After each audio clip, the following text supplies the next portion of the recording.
Hey, what's up, everybody? Josh Bennett here with College Funding Hero. In this video, we're going to talk about merit-based financial aid. So this is scholarships that are given out by the institutions, such as the colleges themselves, that are based on the qualifications of the student.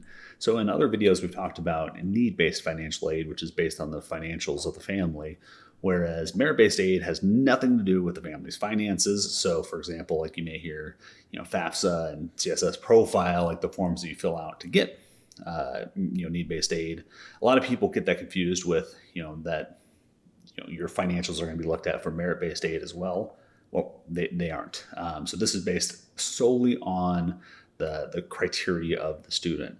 So how colleges kind of look at merit-based financial aid is there's a couple different factors. So there's all types of merit-based aid because again, it's based on the student's qualifications. So therefore, it could be academic, could be athletic.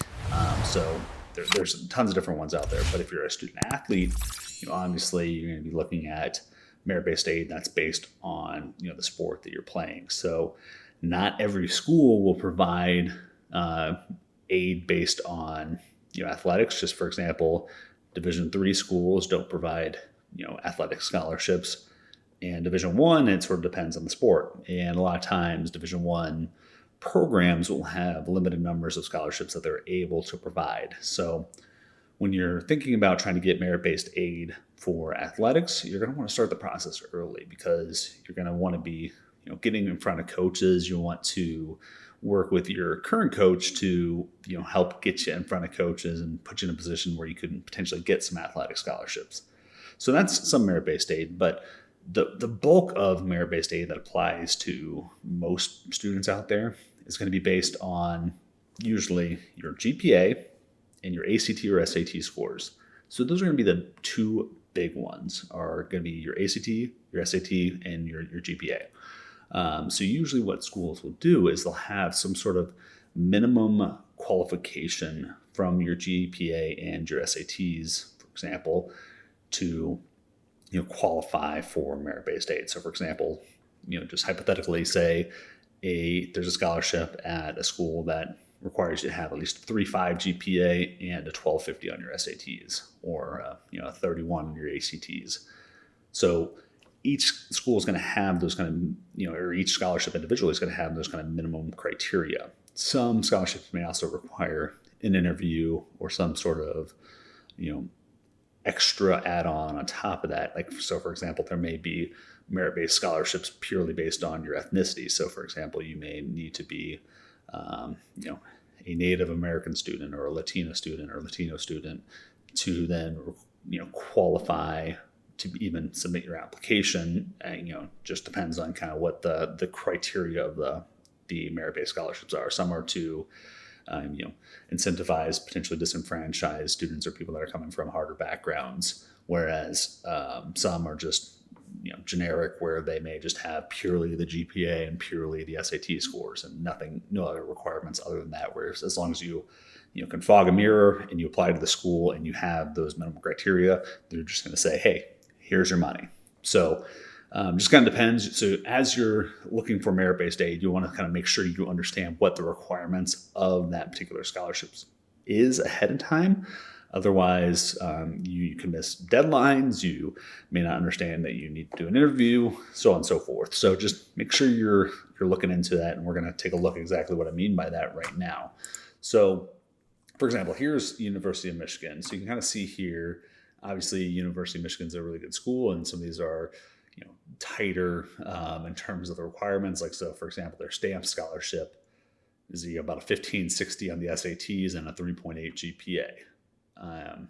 So, and then there's 22 finalists that are chosen based on criteria. The deadline is March 31st, whereas the STEM scholarship pretty similar in terms of requirements. Whereas the School of Kinesiology, well, I can't pronounce that. It's a 1490 and GPA of 3.5. So you can kind of see each of these have different sort of requirements that may be major based. So for example, the Gloria Bell Scholarship, science majors only, and has a 3.0 GPA and a 1520 SAT requirement.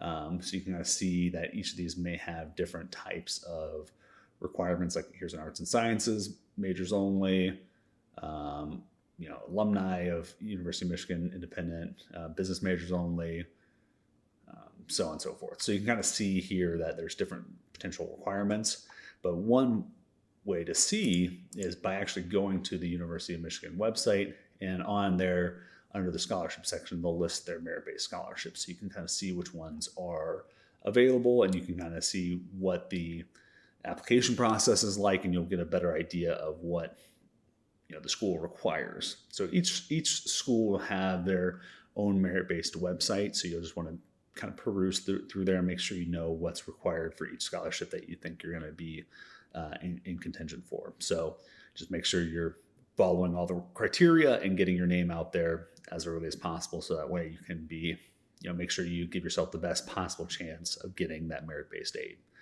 So yeah, hopefully you found this video valuable. So again, merit-based aid is purely based on the credentials of the student. So make sure you know what your credentials are, and make sure you're getting those out to as many schools in advance as you think you're going to be applying to. So if you know you're going to apply to the University of Michigan, make sure you peruse whatever their merit-based scholarships are and put yourself in front of as many of those as possible, because that's going to be a big chunk of money that's out there for incoming students. So if you have any questions, make sure you drop a comment below. Otherwise, make sure you like and subscribe to this channel for more valuable information on applying to colleges and getting that sticker price drops pretty significantly. So until next time, cheers.